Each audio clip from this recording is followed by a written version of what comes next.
Sasa tumekuja hapa kwa mambo machache sana. Jambo kubwa ambalo nimekuwa nikiwaambia wakuu wa wilaya wote wa mkoa wa Dar es Salaam, nimekuwa nikiwaambia madasi, wakurugenzi, wakuu wa idara, na kwenye ofisi yangu mimi wakuu wa vitengo, ni kwamba hebu imagine leo Mheshimiwa Rais akatuhamisha wote hapa, yaani kuanzia mimi mkuu wenu wa mkoa, wakuu wa wilaya na wakurugenzi wote na madasi wote wakahama, tukahama wote. Ni kitu gani kinaweza kikabaki kama alama ya sisi kuonesha kwamba kile kimefanywa kwenye uongozi wetu?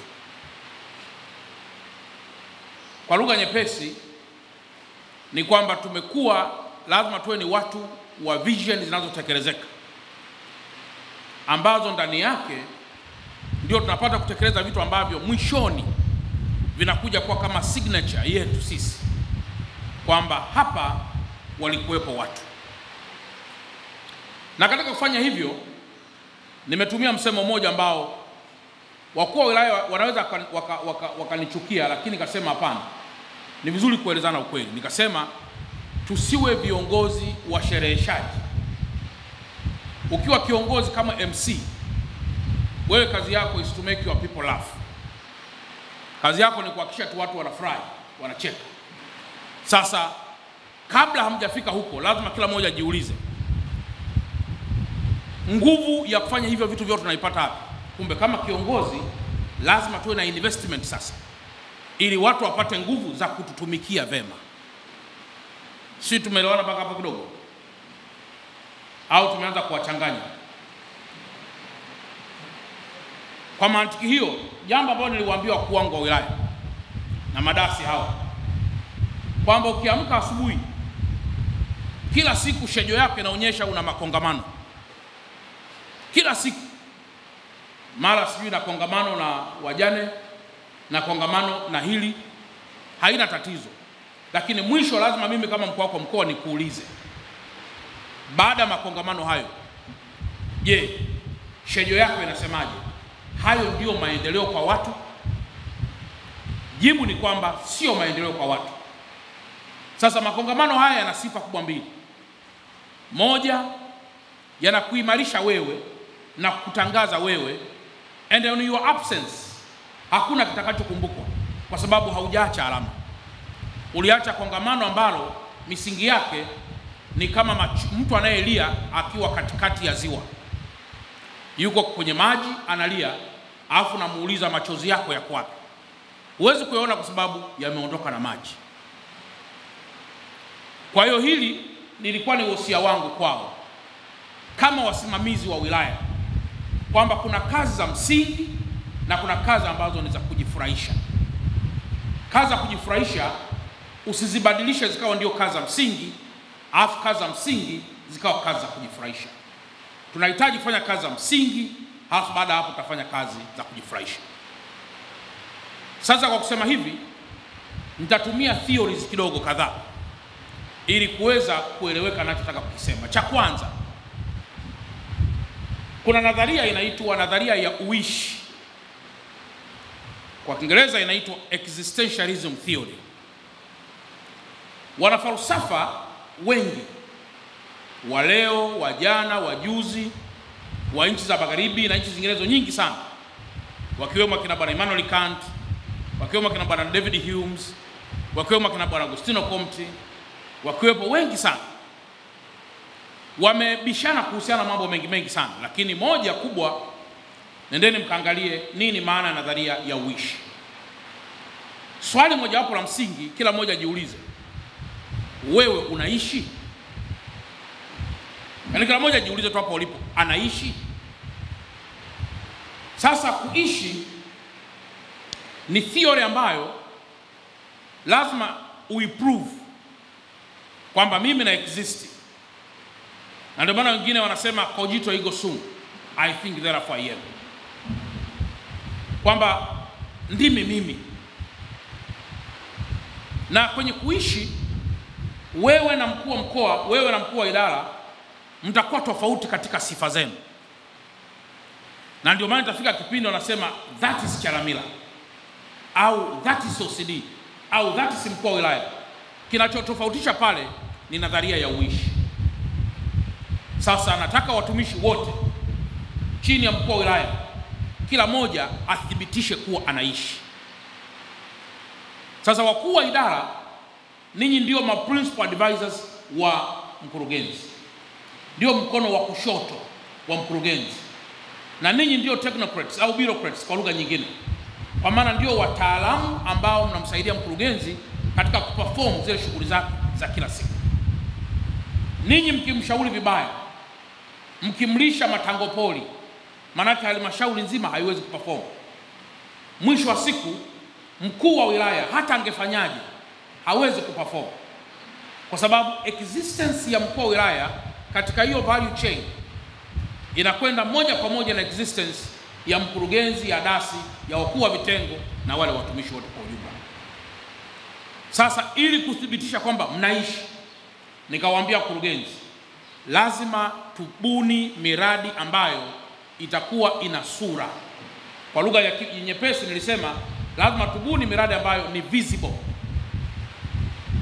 Lazima tubuni miradi ambayo ni visible, ambayo visibility ya projects inaonekana kwa hii miradi ambayo leo mkurugenzi ameanza kufanya presentation hapa. Hebu tumpigie makofi mengi sana. Nimewaambia waondokane na ile miradi na kuja mkuu wa mkoa hapa wanaanza kunionyesha mwaka huu tumejenga vyoo 6, sio kitu gani. Hivyo sio vya kuniambia mimi, kwa sababu hizo ni basic needs, na kwenye basic needs huwezi kuanza kunifanyia presentation kwamba leo nimevaa nguo hii, kesho nitavaa nguo hii, kwa sababu kuvaa nguo ni basic need. Au leo nimekula chipsi, kesho nitakula urojo, hizo ni basic needs. Sasa mimi ninachotaka kunieleze mimi ni kwamba umesaidiaje watu kuweza kuwa na uwezo wa kujinunulia nguo?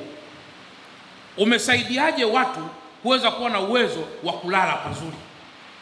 Umesaidiaje watu kuweza kuwa na uwezo wa kupata tiba kwenye eneo zuri?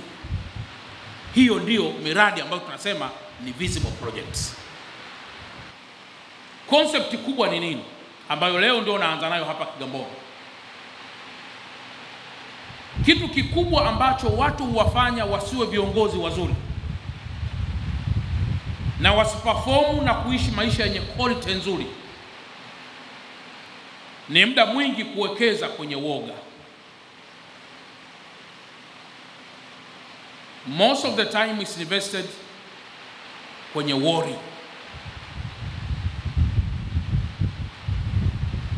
Woga maana yake nini? Woga nikiwaangalia wakuu wa idara wanaogopa kusema na mkurugenzi. Nikiwaangalia wakuu wa vitengo wanaogopa kusema na RAS. Nikiwaangalia wakuu wa wilaya wanaogopa kusema na mkuu wa mkoa. Nikiwaangalia watumishi wanaogopa kusema na mkuu wa idara.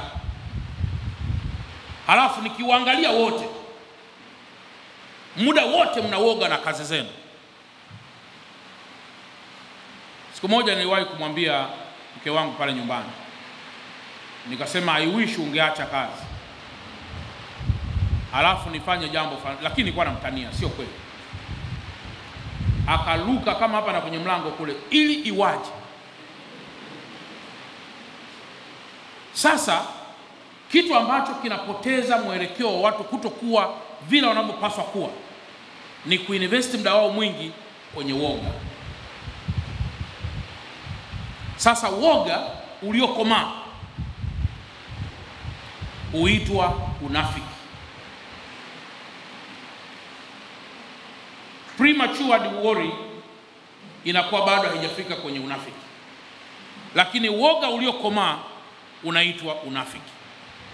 Yaani kama vile ukisema kuna Creole and Pidgin, kwamba Pidgin iliyokomaa au Creole iliyokomaa kimoja wapo ndio kinajibadilisha.